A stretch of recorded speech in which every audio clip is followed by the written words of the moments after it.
The more kids you have, the worse your parenting becomes. People that only have one child are making homemade baby food out of organic vegetables they're growing in their own backyard. Yeah, by the time that fourth child rolls around, you're smoking a cigarette while you watch your toddler pull a year-old milk dud out from under the stove and eat it. Pick the cat hair off of it before you put it in your mouth. Come on.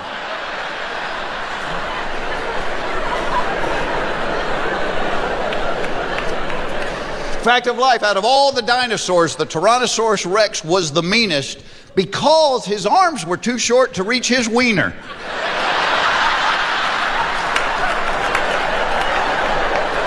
That is a medically proven fact. That will make you angry. And you'll never watch Jurassic Park the same way again. Fact of life, if you're driving down the interstate and you come up behind that old pickup truck that has like 13 wooden pallets stacked in the back and they're held together by like 2 ratty bungee cords, we all say the same prayer. Dear God, do not let those bungee cords break until I get around this guy. What happens to them, we don't really worry about, but I need to get around him. Fact of life, when your kids go off to college, you need to be concerned about the excessive drinking, the wild sex, the sleeping till noon, and you need to worry your kids might be doing the same thing.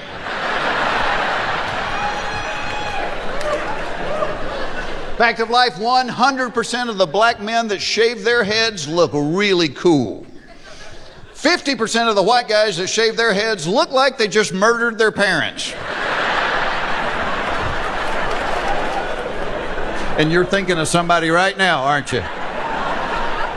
Fact of life, flying on an airplane makes you gassy.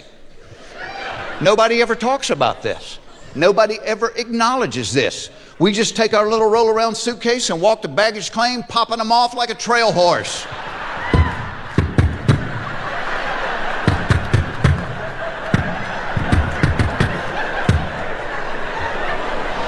Okay, let me tell you what makes me feel better. When I write this stuff, I don't know if it's just me or not. But when you laugh like that and start punching each other, I know there's others in the club. And I think that's why TSA is always in such a bad mood, by the way.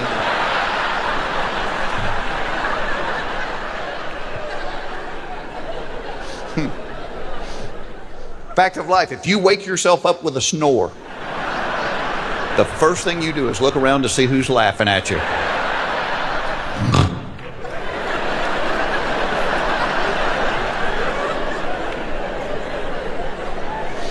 Fact of life, when your wife or girlfriend gets tipsy, there is a very fine line between her talking dirty to you and sleeping like a hibernating bear.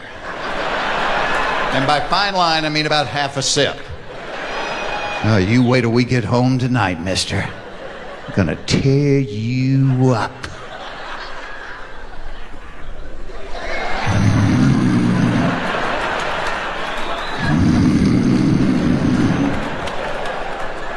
And once she crosses the line, you ain't getting her back. It's like the paramedics putting the paddle on a body with no head. You're wasting your time. Baby, wake up for like 1 minute. 1 minute, please.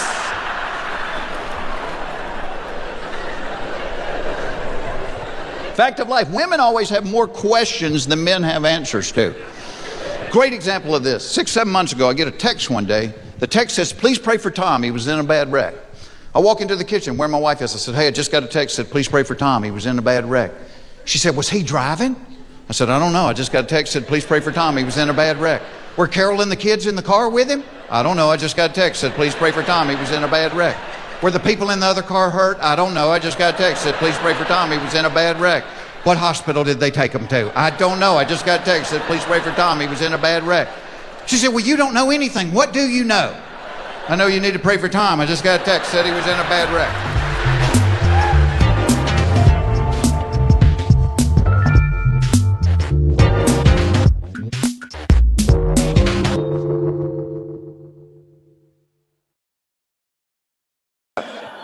So I'm standing out in the lobby waiting on him, and I notice a table from the Atlanta Mission. And so to kill time, I walk over and look at one of the brochures, and it's a homeless shelter in Atlanta. And I realized in reading it, oh, it's a faith-based place. And the guy was sitting there, and he said, you need to come down and have lunch with me sometime. And I wrote his phone number down on it, and I'm like, yeah, well, I might. But I'd spent my life doing fundraising for kids with cancer and all, never done anything with homeless people. And in fact, this is the way I dealt with homeless people. When they came up to the window, I would reach and go, do I have $5? So they would go away.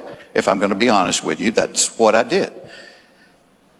So he invited me down, and I asked him the first day, I said, why do you really want me here? I figured he wanted me to do a free concert or something and raise money for them, or to do their commercials on the radio or TV. And he said, no, I just wanted you to come down and meet some of the guys. Well, the first guy that sat down at our table was this 21-year-old kid named Jason. And I love knowing people's stories. That's where comedy comes from to me, is real life. And I said, Jason, what's your story? I said, you're 21. Why are you in a homeless shelter? And Jason said to me, well, he said, it was me, my brother, my mom, and my dad. And when I was 11 years old, my mom killed herself. He said, 2 years after that, my brother killed himself. And it was me and my dad. In my second year of college, my dad killed himself. And he said, I got to the point where I couldn't hurt anymore, and I started smoking crack. Flunked out of school, and that's how I'm on the street. And y'all, as I'm sitting there looking at this kid, I'm thinking, crap, I would have started smoking crack too. How much hurt can a human heart take? And I found, from getting to know these guys, that was almost always the case. That the addiction, whatever it was, alcohol or drugs, that was a symptom. The cause was some kind of hurt they couldn't get over. I mean, so many of these people had been sexually violated or physically violated, and they just had a hurt they couldn't get past. And so a couple of weeks later, Joshua, the guy that invited me down, he said, you keep asking why I invited you down, I'm going to tell you. He said, I want you to lead a small group. These guys have never had a small group in their life, and I think you'd be a great leader for it. And I said, Joshua, there's 6 million people in Atlanta. You can't find a better person than me to do this? And y'all, this is the only thing we can do for God. This is the only thing we can do for God. It's when he whispers to us to say yes. That's how humbling it is. The only thing we can do is when he whispers. And God doesn't yell. I was reading a verse the other day, said there was a great earthquake, and then there was a great fire, and then there was a still quiet voice. That's God. That's the still quiet voice. God doesn't yell. That's why he tells you, be still and know. When I think about the Holy Spirit, I had somebody describe the Holy Spirit to me one time, is the Holy Spirit's kind of timid and doesn't say a whole lot. The Holy Spirit just always points to Jesus. It's like, so when the Spirit's talking to you about something, he's like, that's what he does to me.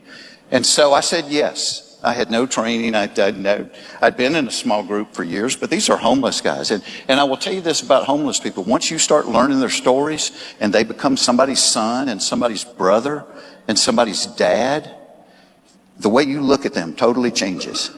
So I started leading this group, and in a tip of the hat to Chick-fil-A, I had to buy chicken biscuits just to get them to come. They wouldn't come unless I had chicken biscuits. So I had 12 guys, started with me and 12 guys. And they didn't really participate. They didn't talk a lot. So I was trying to think of questions for them. And one of my early questions, I said to them, what is the Bible? And one of the guys said, it's just a book of rules.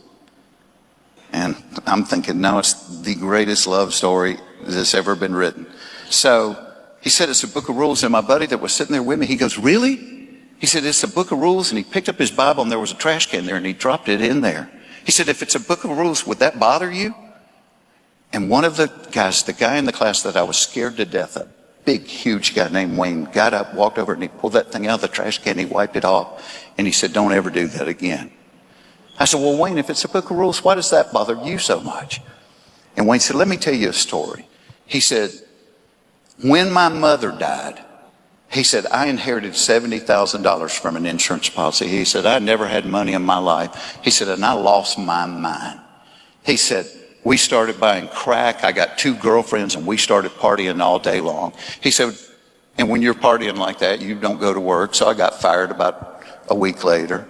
He said, but we didn't care. We had money and we were partying. He said, 2 months later, I got evicted out of my apartment. He said, so I had my stuff in some suitcases and backpacks. He said, and we just moved to cheap hotels and we're partying day and night. He said, but as we're moving around, I'm losing my stuff piece by piece. And he said, the only thing that I had from my mother was a Bible that she gave me when I was a little kid. And on the front page on the inside, she had written this love letter to me, telling me about how Jesus was the answer. He said, and as we're bouncing around, I realized I've lost the backpack that had that Bible in it. He said, this goes on for a few more months and then the money runs out. He said, next day the two girlfriends leave. And now I don't have an apartment, I don't have a job, I've got a crack habit, and I'm on the street. He said, I'm on the street for a year and a half, living on the street, begging people for money, still got my crack habit. He said, and this guy came by one day and he picked two of us, said he needed help with a project. Wayne being a big, strong guy, he picked Wayne and another guy, and he took them to a place about 100 miles away where this guy had bought an old apartment building, two-story apartment building. He was cleaning it out. He was going to refurbish it and rent the apartments. So Wayne said, I started on the bottom. My buddy started on the top. He said, I got all my stuff cleaned up, bagged up, put it in the dumpster. He said, and I went upstairs to help my buddy, and he was down to the last room. He said, but out in the hall, he had a pile of stuff in the corner. I'm like, dude, you want me to bag that stuff up? And the guy said, well, those are things I found that might be worth something if you want to look through it before we bag it up. And Wayne said he went over there and started looking through the stuff, and he reaches down in the dust and the dirt, and he pulls a book out and he opens it up, and there's the love letter from his mom. It's his Bible. A year later, year and a half later, and 100 miles away. And he said, I collapsed to the floor and started sobbing. If you put that in a Hollywood movie, nobody would believe it. And he said, I figured if God was going to chase me that hard, I would finally quit running.